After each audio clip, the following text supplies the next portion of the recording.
Before we dive in, please remember that this video is for informational purposes only. The strategies discussed are based on extensive experience and data, but individual results will always vary. We are not affiliated with the College Board, and this presentation does not guarantee any specific score.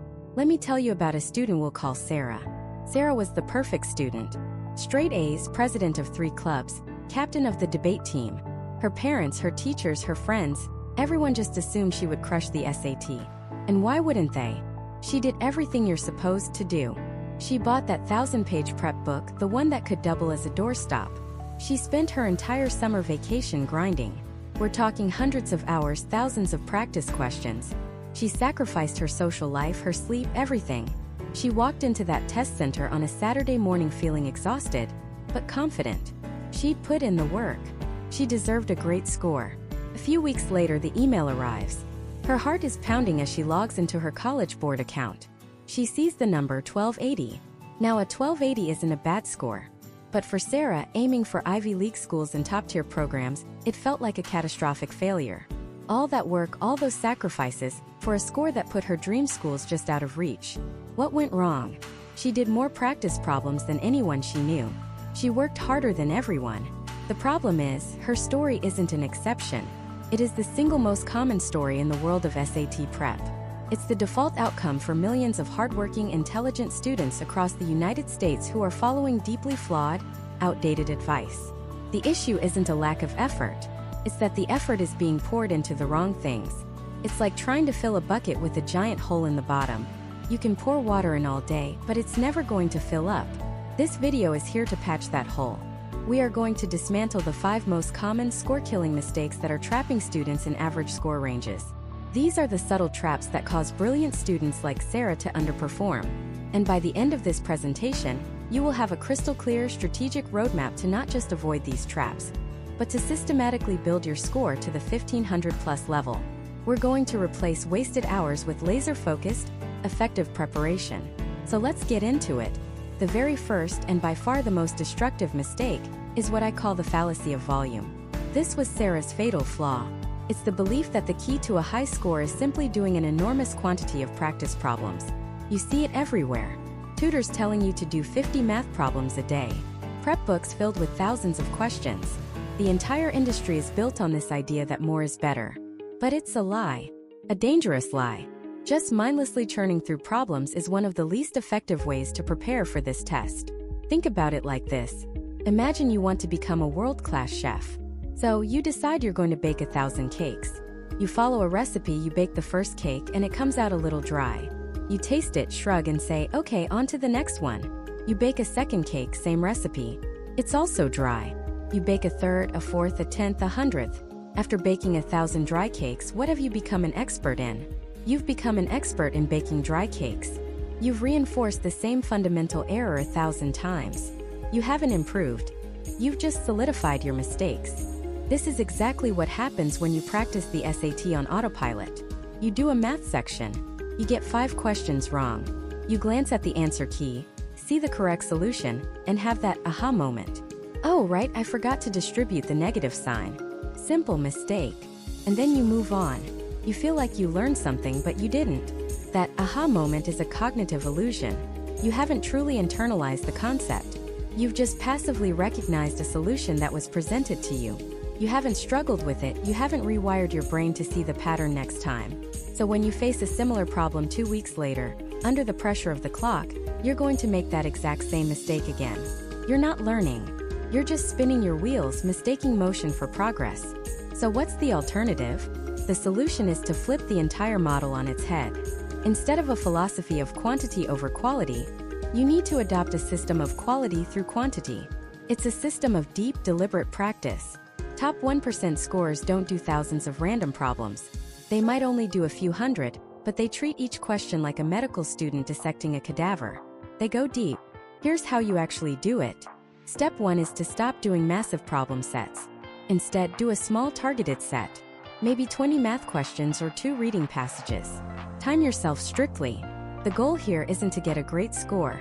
The goal is to generate data on your own weaknesses. That's it. Step 2 is where the magic happens. It's the review process. This should take you at least 3 times longer than it took you to do the problems in the first place. You need to create what's called a mistake log. Get a notebook or a spreadsheet, and for every single question you got wrong, and this is crucial, every question you guessed on and got right, you are going to analyze it to death. For each of these questions, you're going to write down 4 things. First, what was the fundamental concept being tested? Don't just say, it was a math problem. Be specific. Was it testing systems of linear equations? Was it testing the rule for dangling modifiers? Identify the core skill. Second, why did I get it wrong?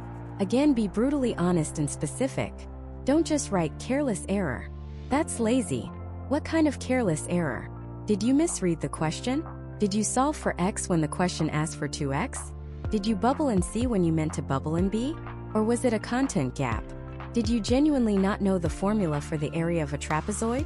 Or was it a strategy error? Did you fall for a trap answer that looked appealing but was subtly wrong? Pinpoint the exact failure point. Third, what is the correct process and what is the underlying rule I need to know for next time?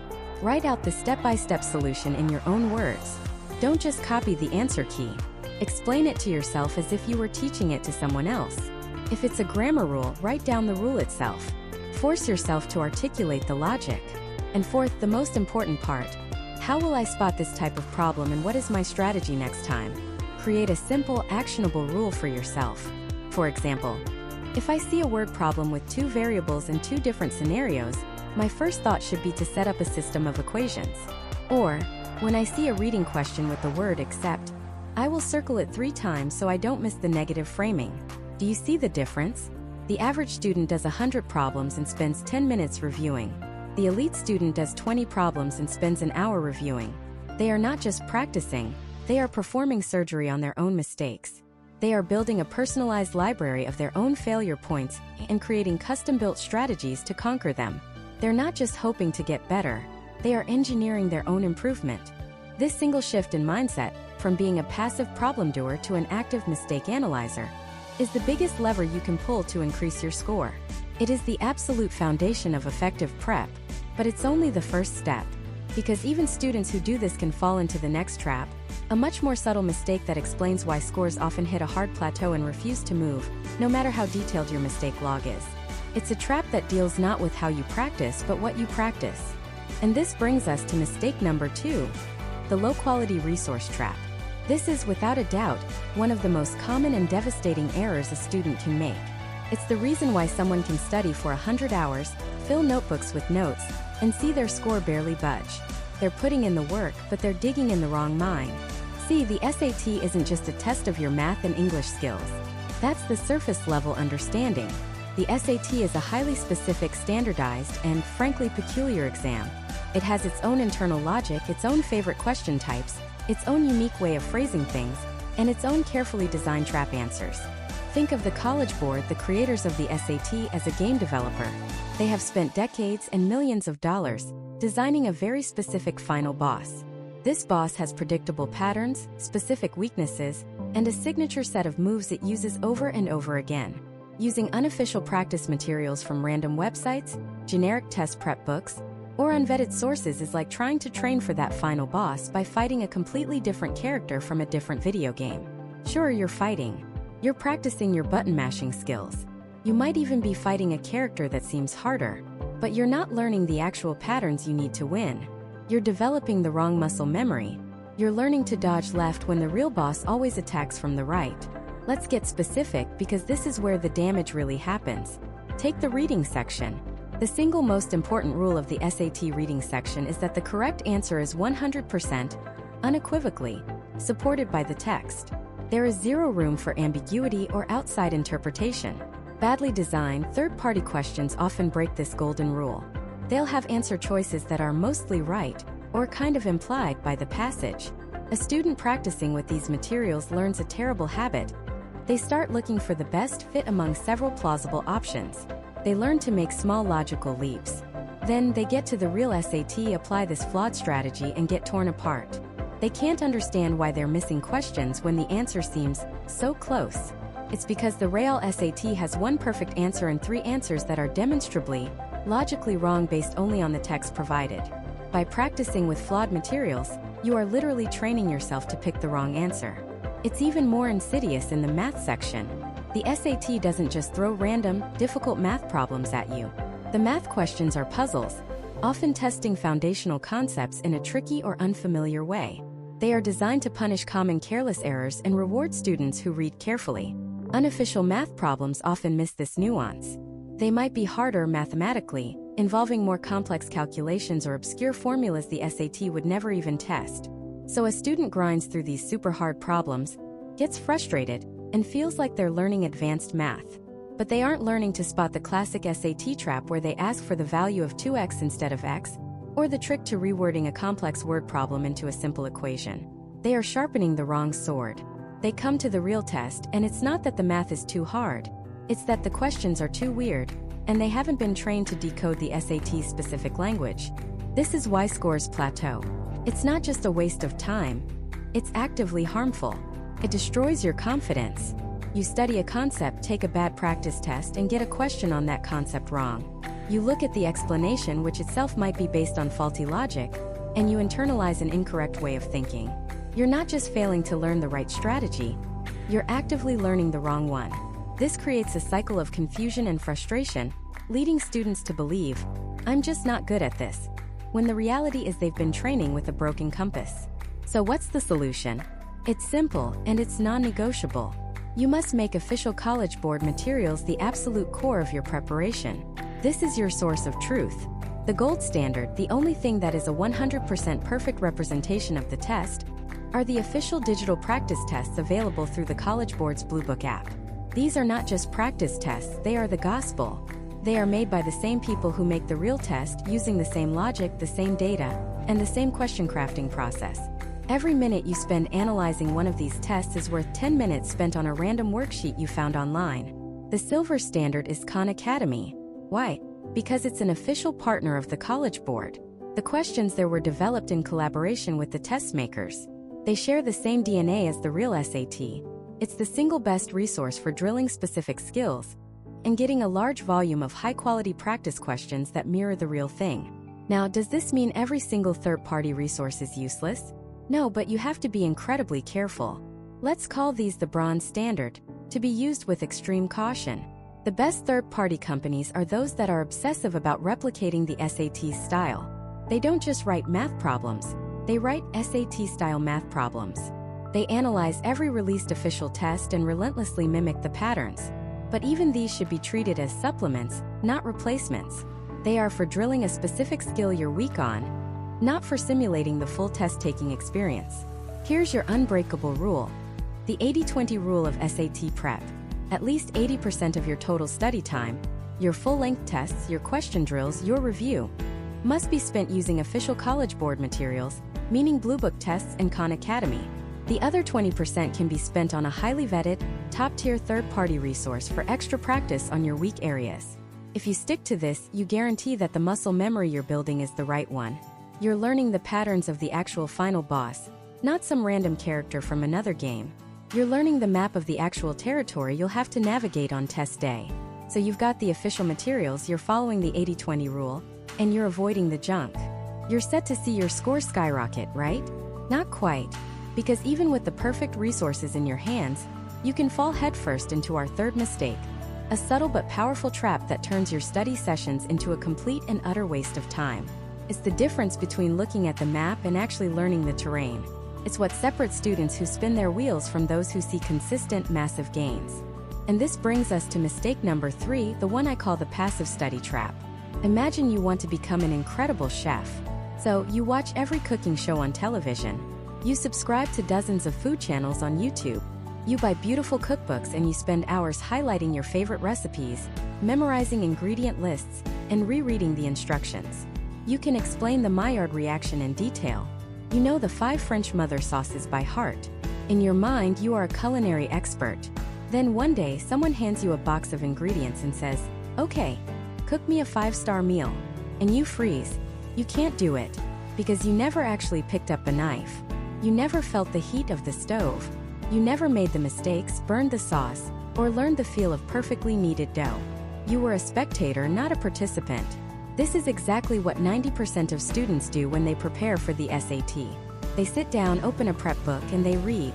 They highlight passages. They watch a video of someone else solving a difficult math problem, nodding along and thinking, yeah, that makes sense. They glance at an answer key for a question they got wrong, see the correct solution and say, oh right, I see what they did there.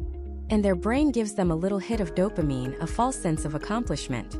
They close the book feeling like they've been productive, but they haven't learned a thing. This is the illusion of fluency. It's the most dangerous trap in all of test prep because it feels like learning. Recognizing information is not the same as recalling it. Familiarity is not mastery. Your brain is not a hard drive you can just upload information to. It's a muscle, and the only way to make it stronger is through resistance, through struggle. When you passively read a chapter or watch a video, you're not building any new neural connections. You're simply tracing over a path that's already there. But when you force your brain to actively retrieve information, you are literally building new, stronger pathways. That struggle you feel when you can't quite remember a grammar rule or a math formula, that's not a sign of failure. That is the feeling of learning happening in real time. It's your brain building the muscle it needs to perform on test day. So, how do you escape the passive study trap and become an active learner? It's about shifting your entire approach from consumption to creation, from spectating to participating. Here are the non-negotiable tactics. First, adopt a problem-first mentality. Before you ever read a chapter or watch a tutorial on a concept, find a practice problem related to it and try to solve it. Even if you have no idea what you're doing, struggle with it for 3 to 5 minutes. This initial struggle is crucial. It creates a vacuum in your mind, a sort of knowledge hook. Then when you go to the explanation or the video, your brain isn't just passively receiving it. It's actively searching for the piece of information it needs to fill that gap. The solution will stick like glue because you created a need for it first. Second, you must master the Feynman technique. This is hands down the most powerful learning tool on the planet. It's simple. Pick a concept you're struggling with, let's say the rules for semicolon usage. Now, grab a blank piece of paper and try to teach that concept to an imaginary 10-year-old. Write it out. Speak it out loud. Use simple words and analogies. Okay, a semicolon is like a special kind of period. It connects two complete sentences that are super closely related like best friends. As you try to explain it, you will inevitably hit a wall. You'll get stuck. You'll realize you don't really know the finer points. That moment of confusion is pure gold. It has revealed the precise boundary of your understanding. Now, you go back to your prep book or a grammar guide, you fill that specific gap in your knowledge, and then you go back to your explanation and try again until you can explain it smoothly and simply from start to finish. If you can't explain it simply, you don't understand it well enough. Doing this for every major SAT concept, from quadratic functions to dangling modifiers, is the difference between a 1200 and a 1500. Third, and this is the big one, you need to fundamentally change how you review your practice tests. The single most useless thing you can do after a practice test is to just look at the questions you got wrong and read the right answer. That's like a quarterback throwing an interception and the coach just telling him, well, the other guy caught it. It changes nothing. For every single question you get wrong, and for every question you guessed on and got lucky, you must perform a detailed autopsy. You need to create what I call a mistake journal. In this journal, for each error, you will write down 4 things. 1. What was the mistake? Be brutally specific. Don't just write, I got it wrong. Write, I misinterpreted the question and solved for X when it was asking for 2X. Or, I confused the rule for less and fewer. Or, I made a calculation error in step 3 because I was rushing. 2. Why did I make this mistake? This requires deep self-awareness. Was it a genuine content gap? I literally did not know the math formula or grammar rule. Was it a strategic error? I didn't read the full passage or I fell for a trap answer. Or was it a mindset issue? I panicked because of the timer, or I lost focus at the end of the section. 3. What is the underlying concept being tested? Force yourself to articulate the specific skill the SAT is targeting. This question is testing subject-verb agreement, when a non-essential clause separates the subject and the verb. Or, this question is testing my ability to find the slope of a line from 2 points. And 4, the most important step. What is my concrete plan to prevent this specific mistake from ever happening again? This has to be an actionable rule you will follow. For example, from now on, every time I see a solve for the variable question in the math section, I will circle what the question is actually asking for before I start solving. Or, from now on, when I see a subject-verb agreement question, I will physically cross out any prepositional phrases between the subject and the verb to see the core sentence more clearly. This process is hard. It's slow. A proper review of one full-length practice test should take you longer than it took to actually take the test. It might take you 4, 5, even 6 hours. But one test reviewed this way is more valuable than 10 tests taken passively. You are no longer just measuring your performance. You are actively improving it. You are turning every mistake into a lesson, forging your weaknesses into strengths. You are stopping the cycle of making the same dumb errors over and over again. Stop being a spectator in your own prep. Stop highlighting and rereading. Start struggling, start explaining, start creating. Force your brain to do the heavy lifting, because the discomfort you feel during active recall is the price of admission to a higher score. It's the only work that actually matters. But what if all this active, intense effort is focused on the wrong target? What if you're training for a marathon by practicing your swimming stroke? That brings us to our fourth mistake. A subtle but devastating error that has smart, hard-working students completely plateauing, stuck at a score they can't seem to break through, no matter how hard they try. This is the trap of passive review. It's the single biggest reason smart students get stuck. Let me tell you a story about a student we'll call Jessica. Jessica was the perfect student. 4.0 GPA, president of 2 clubs, taking 3 AP classes. She was doing everything you're supposed to do for the SAT. Every Saturday morning, she'd sit down for 4 hours and grind through a full-length practice test from one of those giant 1,000-page prep books. When she was done, she'd meticulously grade it. She'd circle every question she got wrong in red pen. Then she'd flip to the back of the book, read the answer explanation, and have that classic aha moment. Oh, she'd say to herself, of course. The issue was a misplaced modifier. I see it now. Or for math, I forgot the formula for the volume of a cylinder. So simple. She'd nod, feeling like she learned something, close the book, and then repeat the exact same process the following Saturday. For 3 straight months, her score did not budge. It was cemented at a 1420. She was putting in over 10 hours a week, but her score was laughing at her. She was on the verge of complete burnout, convinced she just wasn't a good test taker. Jessica was a victim of what psychologists call the illusion of competence. It is one of the most powerful and dangerous traps in all of learning. When you get a question wrong and then immediately read the correct explanation, your brain takes a shortcut. It sees the answer, and the logic makes perfect sense in hindsight. Your brain tells you, yes, I understand this now. But you don't. You haven't learned how to generate the correct answer yourself under pressure when you don't know which one is right. You've only learned how to recognize the correct answer after it's been shown to you. It's the difference between watching a video of someone solving a Rubik's Cube and actually being able to solve it yourself. Watching the video, you understand every turn. Seems logical. But hand you a scrambled cube and you're lost. Reading an answer key is watching the video. It makes you feel productive, but the learning is shallow and fleeting. It's like trying to get stronger by watching someone else lift weights. It doesn't work. So, how do you break free from this illusion? You stop being a passive reviewer and you become an active investigator. You need to stop just looking at your mistakes and start performing what I call an error autopsy. This is the single most important habit you can develop in your SAT prep. It's the difference between a 1420 and a 1550. Here's how it works. You get a dedicated notebook, a physical one or a digital one. This is now your error journal. For every single question you get wrong on a practice test, and I mean every single one, you are going to perform a 4-part autopsy.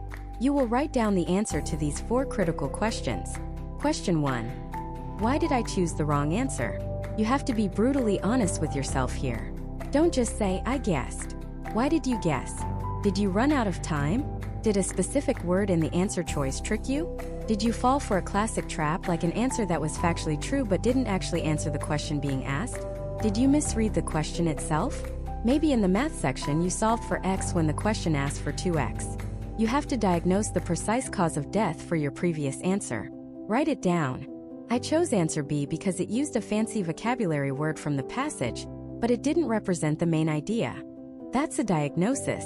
Question 2. Why is the right answer correct? And here is the crucial part. You are not allowed to just copy the explanation from the book. You have to explain it from scratch in your own words. Force your brain to rebuild the logic from the ground up. You should be able to explain it so simply that a middle schooler could understand it. If you can't, you don't truly understand it yourself. This step is non-negotiable. It rewires your brain to recognize the pathways to the right answer, not just the destination. Question 3. What is the pattern or concept being tested here? You need to categorize the mistake. Don't just see it as question 27. See it for what it is. Is this a subject-verb agreement question? Is it a triangle properties question? Is it a reading comprehension inference question? Give it a label. By tagging your errors, you'll start to see patterns emerge from the chaos. You will discover your own personal kryptonite. You'll realize that you're not just bad at math. You're specifically weak at questions involving quadratic equations. This turns a vague, overwhelming problem into a specific, manageable one. And finally, question 4. What is my specific strategy to beat this question type next time? This is where you create your action plan. This is your new rule. For example, next time I see a punctuation question with a semicolon, I will first check if the clauses on both sides are independent sentences. I will not get distracted by the complexity of the vocabulary.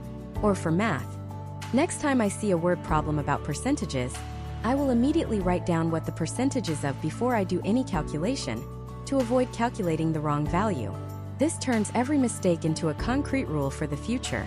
You are literally building a personalized algorithm for beating the test. Imagine if Jessica had done this. After 2 or 3 practice tests, her error journal would be a goldmine of data. She would have undeniable proof of her weaknesses. She might see she's missed 8 out of the last 10 questions about comma splices. And she'd have 8 different examples of how the SAT tries to trick students with that exact concept. Now, her studying is no longer random. It's surgical. Instead of just taking another full practice test, she can spend an hour on a targeted drill focusing only on comma splice questions. She's no longer guessing what she needs to work on.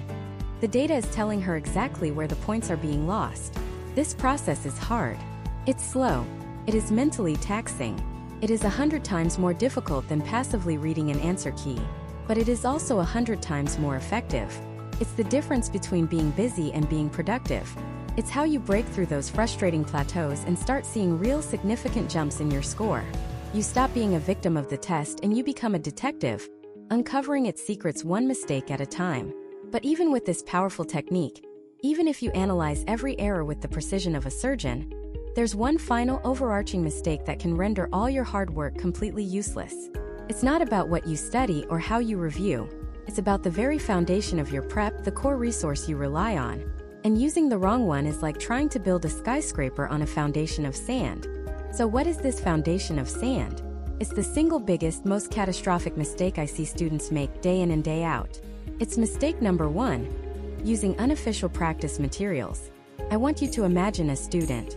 Let's call her Maya. Maya is exactly the kind of student you'd expect to crush the SAT. She's got a 4.0 GPA, she takes AP classes, she's diligent, organized, and she is determined to get into her dream university. The summer before her senior year, she decides she's going to conquer this test. She walks into a bookstore and buys the biggest, heaviest SAT prep book she can find. It's from a famous company, one you've definitely heard of. The cover is bright yellow and it screams 10 full-length practice tests inside. To Maya, this feels like the ultimate weapon. 10 tests. That's 10 chances to practice, to improve, to master the exam. So she gets to work. She sets a schedule. Every Saturday morning, she sits down for 3 hours and grinds through a full-length test from this book. The first test is brutal. The math questions feel weird. They're not like her school math. They're convoluted, full of strange tricks and gotcha moments. The reading passages are about obscure 18th century basket weaving techniques and the migratory patterns of a specific type of Arctic tern. They're dense, they're boring, and the questions feel subjective, like there could be 2 or 3 right answers. She scores a 1250. Maya's disappointed, but not discouraged. It's just the first one. She spends the whole next week reviewing her mistakes, studying the book's explanations, and memorizing vocabulary words from its list.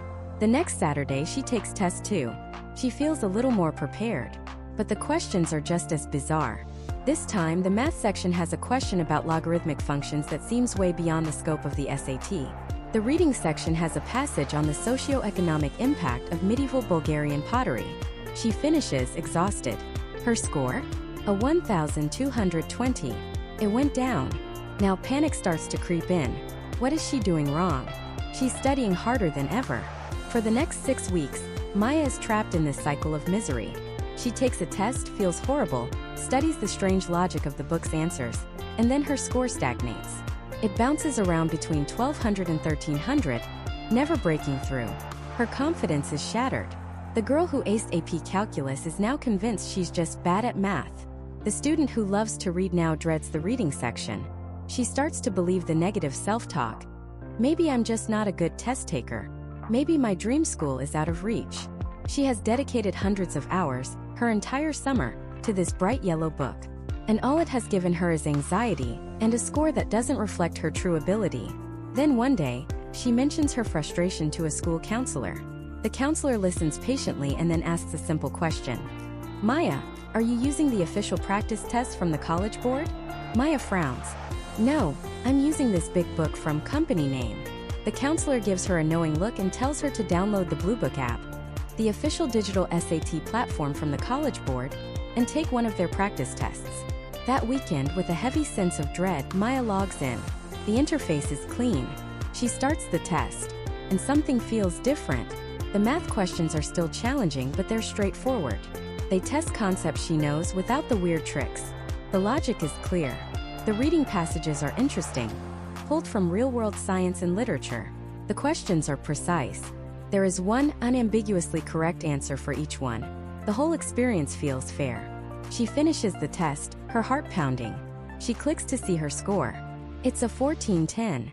In one morning, her score jumped over 100 points. And Maya didn't get any smarter overnight. The test didn't get easier.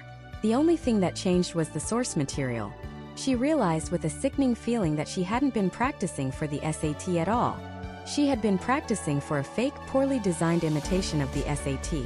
Her entire summer, all that work, all that stress, it was like a pilot training for a Boeing 747 by flying a video game simulator. The controls look similar, the idea is the same, but it's not the real thing. And the bad habits she learned from the fake test were actively hurting her on the real one. Maya's story is not an exception. It is the rule. The single most important resource in your SAT preparation is the test itself. And the only place to get the real test is from the people who make it, the College Board. Think about it. The SAT isn't just a test of knowledge, it's a test of logic. It has a specific style, a specific rhythm, a unique flavor to its questions that is developed over years by psychometricians, experts in test design. Every question is rigorously tested on thousands of students to ensure it's fair, unambiguous, and measures what it's supposed to measure. Third-party companies, no matter how big or famous, do not have access to this process. They have to reverse engineer the test. They look at released SATs and try their best to imitate the question style. But it's an imitation. A knockoff. It's like buying a fake designer watch. It might tell time, it might look shiny, but it's not made with the same precision, the same materials, or the same craftsmanship. The weight is wrong, the movement is clunky, and an expert can spot it from a mile away. When you use unofficial tests, you are learning the wrong logic. You are training your brain to spot patterns that don't exist on the real SAT. You are wasting your most valuable asset, your time, getting good at the wrong test. And worst of all, you get an inaccurate score that either gives you a false sense of security or, like Maya, crushes your confidence for no reason. So what do? It's simple. Your SAT Prep Bible has one author, and that author is the College Board. Your primary resources must be: Number 1. The official digital practice tests on the Bluebook app. This is non-negotiable. This is the single most accurate predictor of your performance on test day. Number 2. The official SAT practice on Khan Academy. The College Board has partnered with them, so these questions are the real deal. Number 3. The official SAT study guidebook. This is the paper version of the official tests. It's great if you want to work through problems with a pencil, but know that the tests inside are the same ones you'll find online. That's it. That is the holy trinity of SAT prep materials. Every other book, every other website, every other app that offers full-length simulated SATs should be treated with extreme suspicion. They can be useful for drilling specific concepts. If you're weak on quadratic equations, sure, do a worksheet from a prep book. But never, ever use their full-length tests as a measuring stick for your progress, or as your primary tool for learning the test structure. You are building a skyscraper, your future college application. The foundation must be made of solid granite, not sand. The granite is the official material from the College Board. By making this one simple switch, You will save yourself hundreds of hours of frustration and ensure that every minute you spend studying is actually making you better at the real SAT. But here's the paradox. Even if you get this first step right, even if you throw out the big yellow book and use only the pure, uncut, official material straight from the source, you can still end up with a score that's nowhere near your potential. You can take all 4 official Bluebook tests and see your score completely stagnate, because having the right materials is only half the battle. What you do with those materials is the other half. And that brings us to the second huge mistake, a trap that even the most dedicated students fall into. It's called the practice test treadmill, and it is the single biggest reason why smart, hardworking students hit a score plateau and never break through it. The logic seems flawless, right? The SAT is a test. To get better at a test, you should take the test a lot. So you buy the official College Board book, you find the 10 practice tests online, and you make a plan. Every Saturday morning from now until test day, you tell yourself, I'm going to take a full-timed practice test. No excuses. Feels incredibly productive. You're blocking out 4 hours, you're simulating test day conditions, you're putting in the work. Let's imagine a student, we'll call her Ashley. Ashley is a great student. She's aiming for a top-tier school, and she knows a high SAT score is part of the ticket. She takes her first diagnostic test and scores a 1320. Not bad, but her goal is a 1500 plus. So she starts the grind. The first Saturday, she takes practice test 1. Her score? 1340. Awesome. A 20-point jump. The plan is working. The next Saturday, practice test 2. Her score? 1360. Another 20 points. She's on fire. This is easy. The third Saturday, she sits down, feeling confident. She finishes practice test 3, and her score is a 1350. Huh, a slight dip.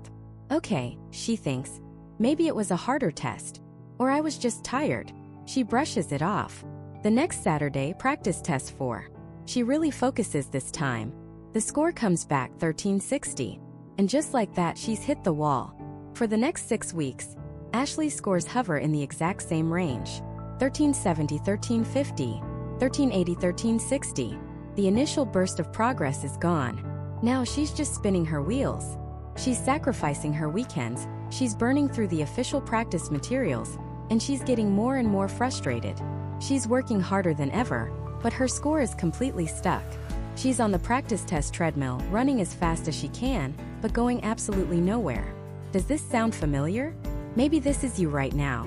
The brutal truth is that taking practice test after practice test is one of the least efficient ways to study for the SAT. It's a form of passive exposure, not active learning. Taking a test doesn't teach you anything new. Simply measures what you already know. It's like stepping on a scale every single day to try and lose weight. The scale only tells you the result. It does nothing to change it. The real, game-changing progress on the SAT doesn't happen during the 4 hours you're taking the test. It happens in the 6 to 8 hours you spend afterward, meticulously breaking down every single mistake you made. This is where 99% of students fail. They finish a test, check their score, glance at the questions they got wrong, maybe read the answer explanation, say, oh right, I get it now, and then close the book. That is the equivalent of getting zero value from your mistake. To get off the treadmill, you need to stop thinking like a test taker and start thinking like a detective. You need to perform an autopsy on your test. Your new best friend is a tool I call a mistake journal or an error log. This can be a physical notebook or a simple spreadsheet, but it is the most powerful tool in your entire SAT prep arsenal. Here's how it works. For every single question you got wrong, and I mean every single one, even the ones you guessed right on, you are going to log it in your journal. You create 4 columns. Column 1, the question. Write down the test number, the section, and the question number. For example, practice test 5, math no calculator, question 12. Column 2, the what. In this column, you describe what the question was actually testing. Don't just say algebra. Be specific. Was it testing systems of linear equations? Manipulating quadratic expressions? The properties of a 30-60-90 triangle? For the reading section, was it a main idea question? An inference question? A words and context question? You have to identify the underlying skill. Column 3, the why. This is the most important column. Here you conduct a brutally honest investigation into why you got the question wrong. And I'm just bad at math is not an acceptable answer. You have to dig deeper. There are generally 4 categories of errors. 1. A content gap. You genuinely did not know the information. You forgot the formula for the volume of a cylinder, or you didn't know the grammar rule about subject-verb agreement with collective nouns. 2. A misreading error. You read the question too fast. You missed the word not or except. You solved for x when the question asked for 2x. These are heartbreaking errors because you knew how to do the problem but carelessness cost you the points. 3. A calculation error. A simple arithmetic mistake. You did 3 times 8 and got 21. It happens, but you need to track it. 4. A time management error. You knew how to do it, but you rushed because you were running out of time and made a silly mistake, or you never even got to the question at all. You must categorize every single error. Be honest with yourself. Column 4. The fix. This is your action plan. What is one concrete, specific thing you will do to ensure you never make this exact type of mistake again? This is not just study more. That's useless. It needs to be specific. If it was a content gap, the fix is, I will create a flashcard for the volume of a cylinder formula and review it 3 times a day for the next week. If it was a misreading error, the fix is, from now on, every time I see a question with the word not or except, I will physically circle it with my pencil before I even start solving. If it was a calculation error, the fix might be, I will write out every step of my algebra and double-check my arithmetic on simpler problems instead of doing it in my head. Let's go back to Ashley. Imagine she stops the treadmill. She takes practice test 5 and gets another 1360. But this time, instead of just feeling disappointed and moving on, she spends her entire Sunday with her new mistake journal.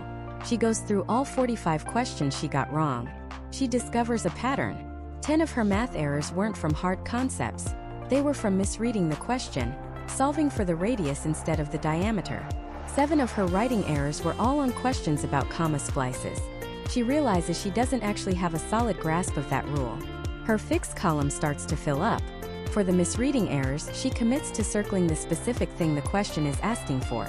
For the comma splices, her fix is to watch 3 specific videos on that exact grammar topic and do 20 practice problems just on that skill. What happens next? The next Saturday, she doesn't take a full practice test.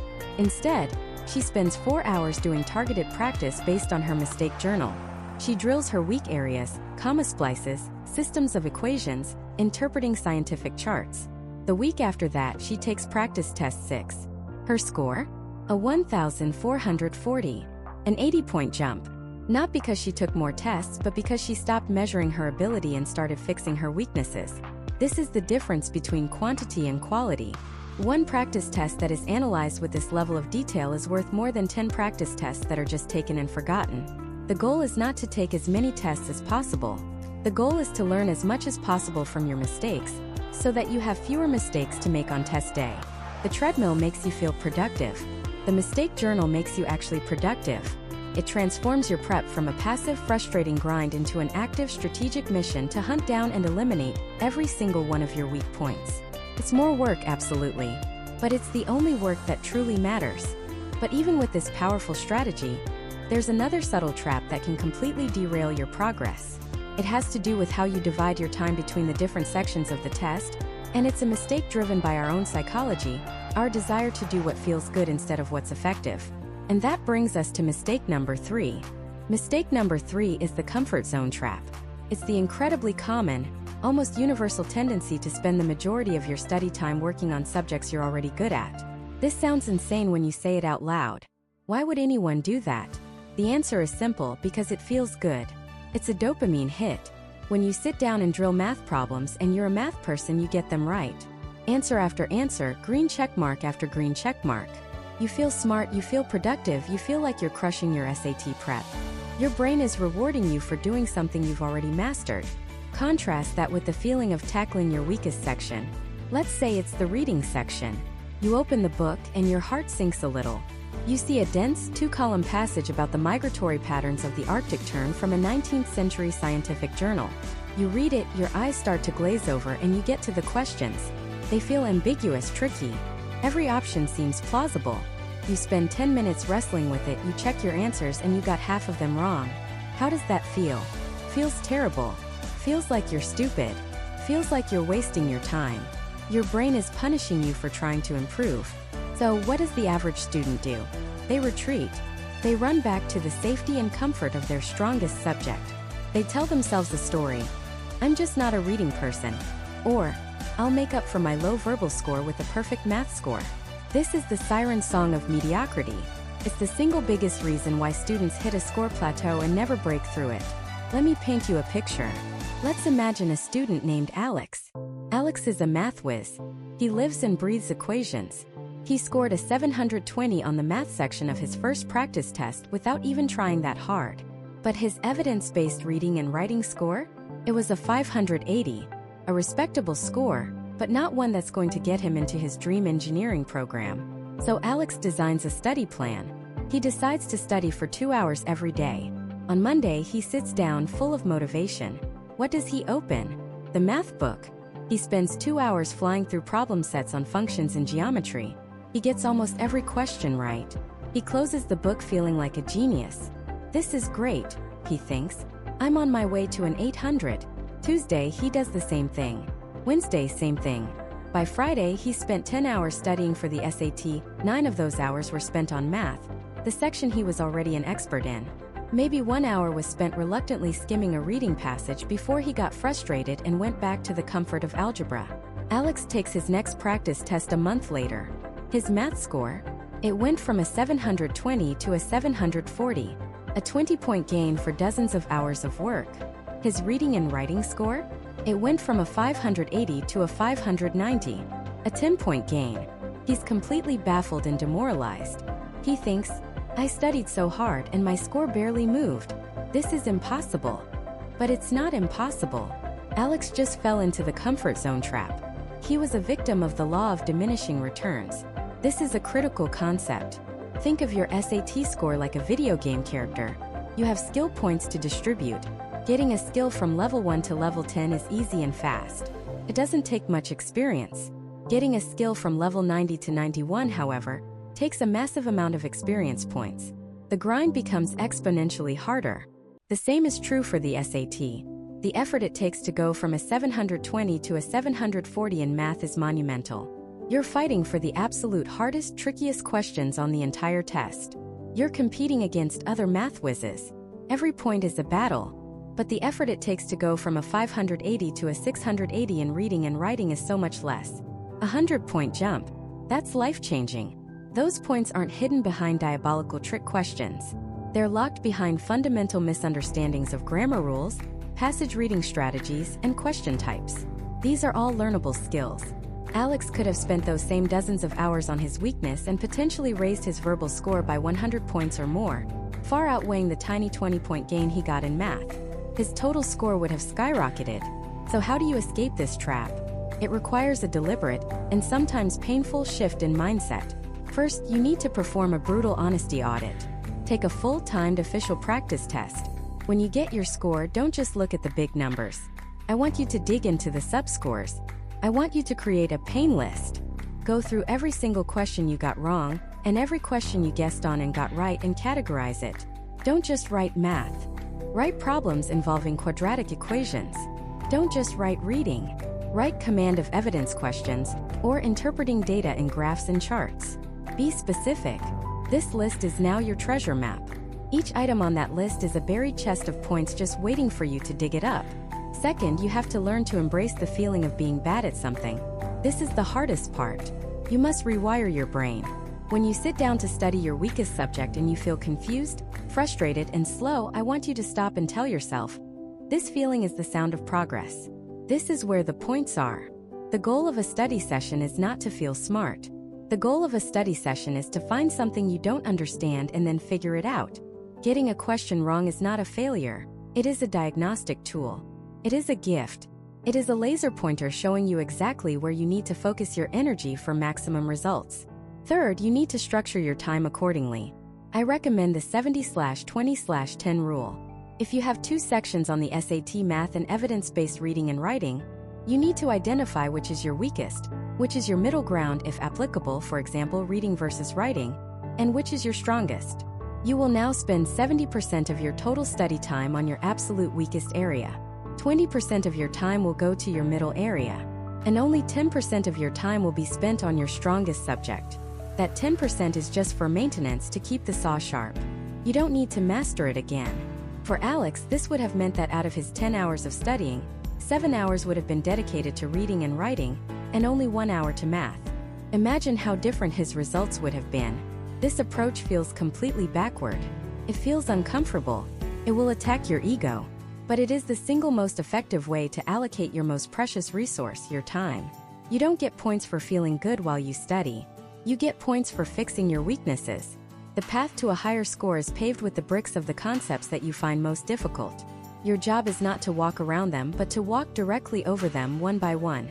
So you've audited your skills, you've embraced the discomfort, and you've allocated your time to attack your weaknesses. You are now miles ahead of the competition. But there's another layer to this. It's not just about what you study but how you study it. Simply throwing more time at a problem with the wrong tools and the wrong materials will lead to the same frustration and the same score plateau. You can't break down a brick wall with a pool noodle, no matter how much time you spend swinging it. And that brings us to mistake number 4, which is all about the quality and type of your practice.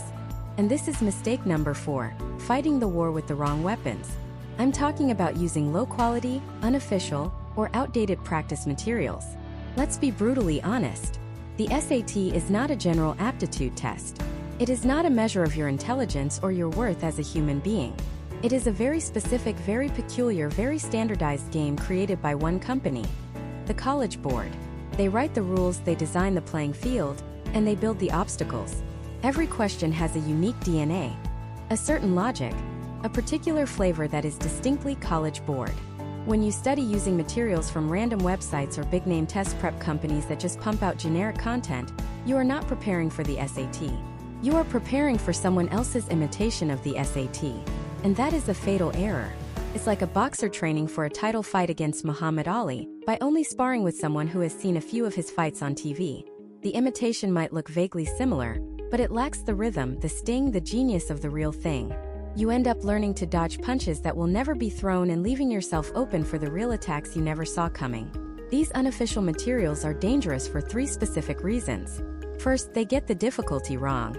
They're either way too hard, filling you with a false sense of failure and anxiety, or they're way too easy, giving you a completely inflated sense of confidence. I've seen students get a 1550 on a third-party practice test and then score a 1380 on the real deal. The disappointment is crushing, and it's all because they were lied to by a faulty measuring stick. Second, the question style is off. A third-party math question might test a concept that the SAT will test, but it will ask it in a way the College Board never would. It might be convoluted, require obscure formulas, or lack the elegant, logical shortcut that is almost always present in a real SAT question. For the reading and writing section, it's even worse. The nuance of language, the specific types of trap answers, the precise logic the College Board uses to justify the single correct answer. It's nearly impossible for an outside company to replicate perfectly. You end up learning the wrong patterns. You're training your brain to look for ghosts. And third, and this is the most critical point for anyone studying right now, most of these materials are hopelessly outdated. We are in the era of the digital SAT. This is not your older sibling's paper-based test. The entire structure has changed.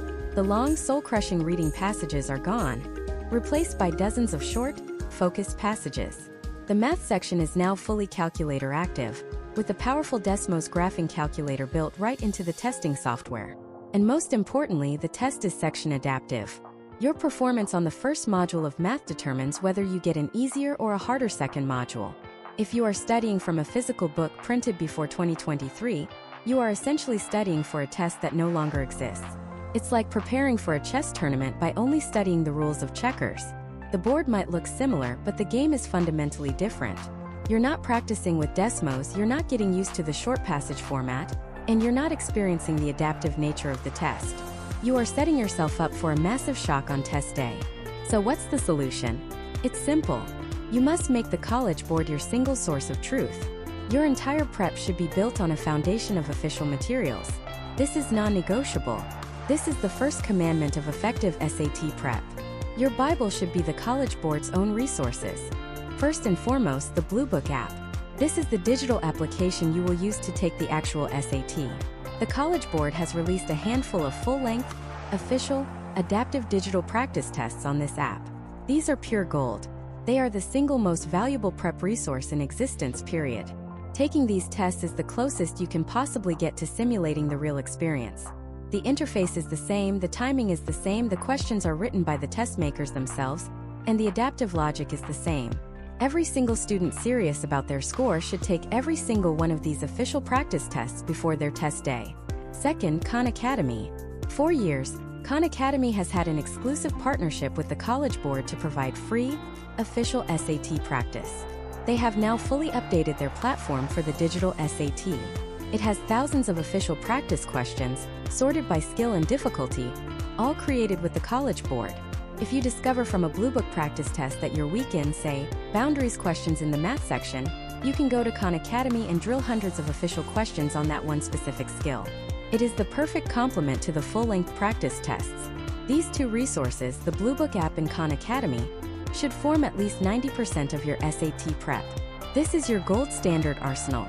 Now, you might be thinking, but there are only a few official practice tests on Bluebook. What if I run out? That's a fair question. This is where a very select few silver standard resources can come in. There are some high-quality online platforms that have invested immense resources into creating questions that are as close to the real thing as possible. But you must treat them as what they are. Supplements, not replacements. They are for drilling and volume after you have already mastered the style and logic of the official materials. Use them to practice your timing and reinforce concepts, but always calibrate your expectations and strategies back to the official Bluebook tests. The Bluebook test is the North Star. Everything else is just a constellation that might help you find it. Think of it this way. A pilot training to fly a brand new Boeing 787 Dreamliner needs to spend hours in a flight simulator. If she trains in a simulator that was designed for a 747, or worse, a small propeller plane from the 1980s, is she really prepared? No. The controls are in different places, the physics model is wrong, the emergency procedures are different. All that practice has done is build bad habits that will be dangerous in the real cockpit. The same is true for the SAT. Your prep materials are your flight simulator. Using unofficial or outdated books is training in the wrong simulator. You are preparing for a flight you will not be taking. So, commit right now to using the real thing. Stick to the College Board's official materials. It is the single most effective change you can make to the quality of your prep. So, you've stopped passively studying. You've started using a targeted, data-driven approach. You've ditched the low-quality prep books and are now exclusively using the gold standard official materials. You have the right study plan and the right weapons for the fight. You're ready to conquer this test, right? Wrong. This is the point where almost everyone stops. They take the practice test, they see their score, they feel good or bad about it, and they move on. They have the world's most sophisticated diagnostic tool at their fingertips, a full-length official practice test, and they treat it like a dumb bathroom scale. They just look at the number. And by doing that, they leave 80% of the potential value on the table. Having the right tools means nothing if you don't know how to analyze the data they provide.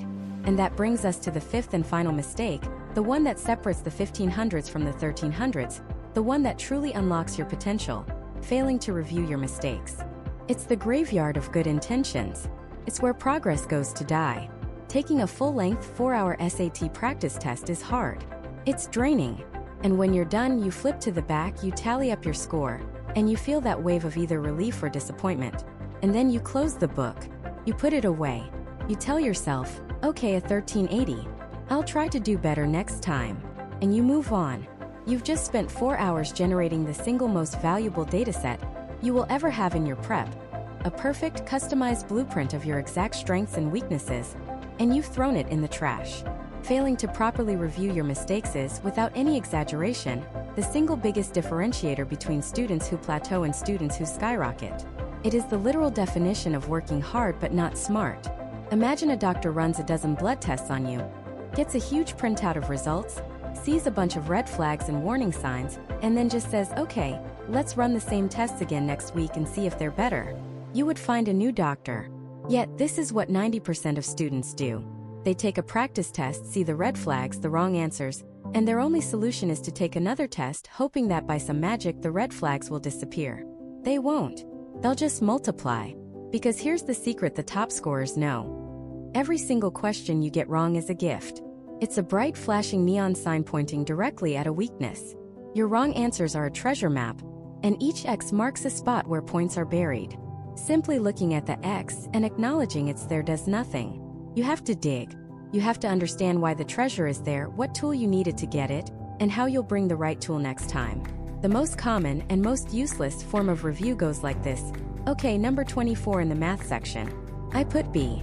The answer key says it's C. Ah, okay, it's C. And then you move to number 25. You have learned absolutely nothing.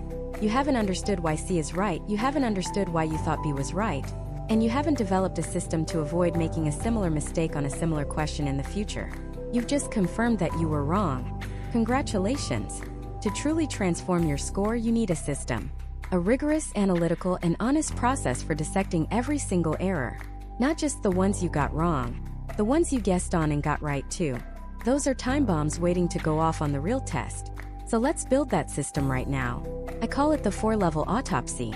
For every question you get wrong or were unsure about, you must categorize it into one of 4 types.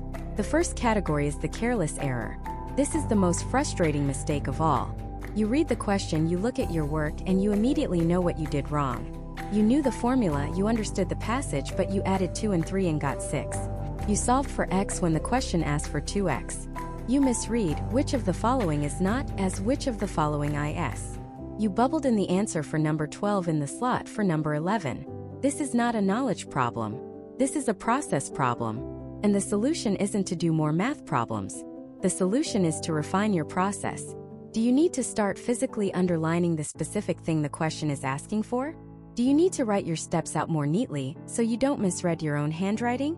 Do you need to build in a 30-second final check where you reread the question one last time before moving on? For every careless error, your takeaway shouldn't be, "I'll be more careful." That's not a plan. Your takeaway must be a concrete, actionable step. From now on, I will always circle the final variable the question asks me to solve for. The second category is the concept gap. This is the most straightforward error. You got the question wrong because you simply did not know the information required. It was a question about trigonometry and you forgot SOHCAHTOA. It was a grammar question about subject-verb agreement with a complex sentence, and you didn't know the rule. It was a math question that required the formula for the volume of a cylinder, and you couldn't remember it. Here, the solution is clear. You must go back and learn the concept from the ground up. Not just for this one question. If you missed a question on circle theorems, you don't just learn the one theorem that applied to that problem. You spend the next 45 minutes relearning all the circle theorems. You watch a video, you read a chapter, and then you do 10 to 15 practice problems focused exclusively on that one skill until it's burned into your brain. Ignoring a concept gap is like ignoring a crack in your foundation. The next time the test puts any pressure on that spot, it's going to crumble. The third category is the most subtle and the most important for breaking into the highest scores. This is the misinterpretation or tricky question error. This is when you knew the concept, you were careful, but you still got it wrong. Why? Because the test makers are masters of deception. They design questions to be confusing. They write answer choices that are deliberately tempting. You fell for the trap. You looked at a reading question and picked an answer that was true according to the passage, but didn't actually answer the specific question being asked. You looked at a math problem and used the right formula but applied it to the wrong part of the scenario described in the word problem. For these questions, you need to put on your detective hat. Your job is to reverse engineer the trap. Ask yourself, what specifically made the wrong answer I chose seem so right? What was the tempting part? And then ask, what specifically makes the right answer correct? Is there a single word in the question stem that I glossed over that changes everything? You need to start thinking like a test maker. They have patterns. They love using words like except and least. They love creating answer choices that are almost right. By dissecting these tricky questions, you're not just learning content. You're learning the language and logic of the SAT itself. You're vaccinating yourself against the test's most common tricks. The fourth and final category is the time pressure error. You got the question wrong simply because you ran out of time. You either blindly guessed at the end of a section, or you rushed through it in the last 2 minutes and made a mistake you wouldn't have made with more time. This isn't a knowledge problem or a carelessness problem. It's a pacing and strategy problem. The review here isn't about the question itself. It's about the entire section. Where did you lose that time? Go back through the section and find the question that was your time sink. Was it a super hard math problem that you spent 5 minutes on, when you should have skipped it after 60 seconds and come back later? Were you rereading the same paragraph in the reading section over and over again? The solution here is to refine your time management strategy. Do you need to be more aggressive about skipping hard questions on your first pass? Do you need to practice bubbling your answers in chunks to save time? This mistake tells you that your test-taking engine is fine, but your navigation system is broken. So, how do you keep track of all this? You create an error log, a simple spreadsheet or a dedicated notebook. For every single question you get wrong, you write down the question number, the category of your mistake, careless, concept, misinterpretation, or time, and most importantly, a sentence or two explaining in your own words why you made the mistake and what specific actionable thing you will do to avoid it in the future. I will relearn the rules for comma splices. I will remember to distribute the negative sign to all terms in the parentheses. I will skip any reading question that I can't find direct evidence for in under 45 seconds. This process is hard. It's tedious. It's humbling. It forces you to confront every single one of your weaknesses, one by one. It is so much harder than just mindlessly grinding through another practice test. But this is the work that matters. This is the difference between spinning your wheels and actually moving forward. Taking practice tests without this level of review is like reading a textbook with your eyes closed. You're putting in the time, but you're absorbing nothing. Every mistake you make is a lesson the SAT is trying to teach you. And if you're not listening, you're doomed to repeat them. This system, this deep analytical review, is how you stop repeating mistakes and start building a score that reflects your true potential. And that potential is unlocked the moment you stop making the single biggest, most destructive mistake of them all. A mistake so fundamental that it causes all the others we've talked about today. It's the mistake that keeps smart, hardworking students stuck with scores far below what they're capable of. It's the mistake of treating the SAT like a test of knowledge. Let me say that again. The biggest mistake you can make is treating the SAT as a test of what you know, because it isn't. This is the core misunderstanding that poisons so much of SAT prep. We're trained our entire lives in a specific system. In history class, you memorize dates and facts. In biology, you memorize processes and vocabulary. You study the information, you go into the test, and you regurgitate that information. The test is a measure of your knowledge. The SAT, on the other hand, is a different beast entirely. The SAT is not a test of knowledge. It is a test of skill. It's a performance. It's a game. Think about it. Is a basketball game a test of a player's knowledge of the rules? No, that's the bare minimum. The game tests their skill in dribbling, their strategy in running plays, their endurance to last 4 quarters, and their psychology to sink a free throw with 1 second on the clock and the entire stadium screaming at them. The SAT is your championship game. The math concepts, the grammar rules, that's just your knowledge of the rulebook. It's essential, but it won't win you the game. The vast majority of students who score in the 1500s don't know some secret advanced math that you don't. They don't have a magical vocabulary list. What they have is a mastery of the game itself. When you see the SAT as a test of what you know, you fall into every trap. You cram because you think you just need to shove more facts into your brain. You do passive learning because you think watching someone else solve a problem is the same as knowing how to do it. You don't have a plan because you think you'll just figure it out on test day. You ignore timing because you're focused on getting the answer, not getting it efficiently. And you don't review your mistakes because a mistake feels like a personal failure. A gap in your knowledge instead of what it really is. A flaw in your strategy. When you shift your perspective and realize the SAT is a test of skill, everything changes. The entire prep process transforms from a miserable chore into a strategic training regimen. You stop asking, "What do I need to know?"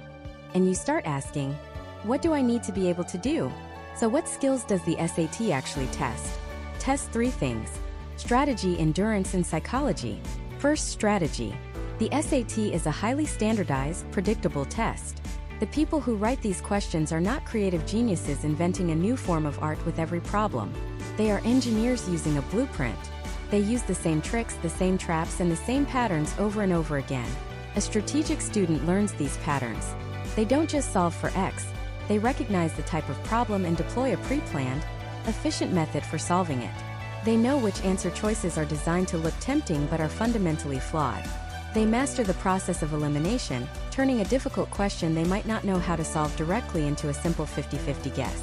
They know when to skip a question and come back, refusing to let one hard problem sabotage 5 easier ones. That is not knowledge. That is strategy. Second, endurance. This is a 3-hour standardized test. It is a marathon for your brain. Your ability to solve a complex math problem in the first 30 minutes is completely different from your ability to solve a similar problem 2.5 hours in. when your focus is fading and your energy is depleted. Students who treat this like a knowledge test don't train for this. They do problems in comfortable 20-minute chunks with no pressure. The student who treats this like a skill test knows that endurance is a muscle. They take full-time practice tests under realistic conditions. They build up their mental stamina so that in hour 3, when everyone else is hitting a wall, their thinking is still sharp and clear. They aren't just practicing problems, they are practicing performing under duress. And third, perhaps most importantly, psychology. The SAT is a mental game you play against yourself. It's about managing anxiety when the clock is ticking. It's about maintaining confidence after you hit a question you don't understand. It's about fighting the urge to second-guess yourself on an answer you were sure about. A student with a knowledge mindset crumbles under this pressure. A wrong answer feels like a judgment on their intelligence. They panic, they rush, and they make careless errors on questions they absolutely knew how to do. But a student with a skill mindset understands that psychology is part of the training. They use their error log not as a list of failures, but as a source of confidence. Every mistake they review is one less mistake they'll make on test day. They walk into that testing center not hoping they know enough, but knowing they are prepared for the game. They see a hard question not as a threat, but as an expected part of the challenge they've trained for. Let me tell you a quick story about two students. We'll call them Sarah and David. Sarah was a genius. Straight A student, top of her class. Everyone assumed she would crush the SAT. She approached it like any other school test. She bought the biggest prep book she could find and tried to read it cover to cover. She made flashcards for hundreds of vocabulary words and reviewed complex math theorems. She was building her knowledge. She took a practice test, got a score she was unhappy with, felt terrible about it, and just decided to study harder to know more. On test day, the pressure hit her. The questions were worded in ways she hadn't seen in her textbooks. She spent 10 minutes on a single math problem because she knew she was smart enough to solve it. She ran out of time on the reading section. Her final score was a 1320. It was a good score, but it was a score that broke her heart because it didn't reflect a single thing about her intelligence or her work ethic. She played the wrong game. David was a good student, mostly B's, a few A's. He knew he wasn't the smartest kid in the room. He was intimidated by the SAT, but he decided to treat it like he was learning a new video game. He didn't try to learn everything. Instead, he learned the rules of the game. He took a practice test and focused only on understanding the types of mistakes he was making. Was it a timing issue? A conceptual gap? A careless error? He created an error log. He learned to spot the trap answers in the reading section. He learned the 3 or 4 most common ways they test quadratic equations. He practiced in timed bursts, building his endurance. He walked into test day feeling nervous, but he had a plan. He knew which questions to skip. He knew how to manage his time. He saw the test not as a measure of his worth, but as a series of puzzles he had trained to solve. David scored a 1480. He didn't magically become smarter than Sarah. He just understood the nature of the test. He trained for the skill, not just the knowledge. This is the shift I need you to make. Stop seeing the SAT as a reflection of you. It is not a measure of your intelligence, your value, or your future success. It is a standardized test. A weird, quirky, and frankly annoying game that you have to learn how to play for a few months of your life. That's it. When you see it this way, it becomes empowering. You're no longer a victim of a test that's hard or unfair. You become a player. You can learn the rules. You can develop a strategy. You can win. Every mistake we talked about today, having no plan, cramming, passive learning, ignoring timing, and failing to review, they all stem from that one core illusion, that this is about what you know. It's not. It's about what you do. It's about your process. It's about your consistency. It's about your mindset. So let's make a commitment right now. Stop studying for the SAT. Start training for it. To help you do that, I've built the exact error log template that my top-scoring students use to analyze their mistakes and skyrocket their scores. It's not just a spreadsheet. It's a system for turning your errors into your greatest strength. It is completely free, and the link is right at the top of the description below. Download it. Use it. It will be the single most powerful tool in your entire prep. And now I have a question for you. Out of all the mistakes we covered, which one hit home the most? What is the one change you are going to make in your prep starting today? Go down to the comments and declare it. Don't just think it. Write it out. Making that public commitment is the first step to making it real. I'll be reading through and responding to as many as I can. If this video gave you a new perspective, a new sense of control over this process, do me a favor and hit that like button and subscribe to the channel, because we are going to break down every single aspect of this test, piece by piece, to give you the clarity and confidence you need to earn the score you deserve. Thank you for your time. Now go train.